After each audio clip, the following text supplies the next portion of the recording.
Ladies and gentlemen, here we have the latest spectacle of Elon Musk, who has discovered that owning a social media platform is rather like possessing a nuclear weapon, immensely powerful, potentially catastrophic, and absolutely irresistible to megalomaniacs. Our entrepreneurial magnate has transformed what was once a reasonably civilized digital town square into his personal propaganda ministry, complete with algorithmic amplification of his own fevered imaginings and the delicious convenience of shadow banning anyone who might dare suggest that convicted extremists aren't actually political philosophers.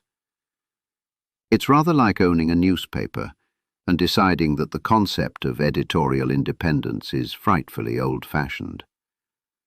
What's particularly amusing is watching this self-appointed champion of free speech throw an absolute tantrum the moment any government suggests that perhaps, just perhaps, social media platforms shouldn't be quite so enthusiastic about promoting conspiracy theories and division.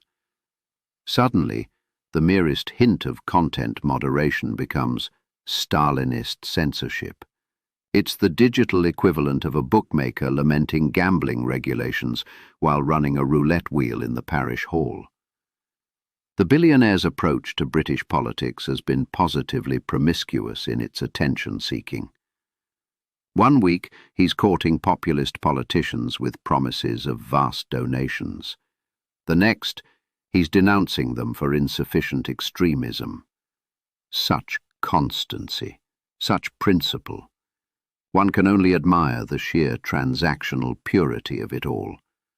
Loyalty purchased by the tweet, betrayal delivered at algorithmic speed. But perhaps most revealing is his cynical exploitation of genuine social tragedies to score cheap political points. Real victims become mere content for his digital coliseum, their suffering commodified for engagement metrics. It's the kind of moral vacancy that would have impressed even the yellow press barons of yesteryear. At least they had the decency to pretend they were selling newspapers rather than weaponizing human misery. The delicious irony, of course, is that for all his billions and his bots, the intended targets of his influence operation aren't particularly impressed. It turns out that even in our post-truth age, there's something rather off-putting about foreign billionaires attempting to destabilize your democracy for their own amusement and profit. Still, one must acknowledge a certain diabolic innovation here. The transformation of social media into an instrument of international political warfare.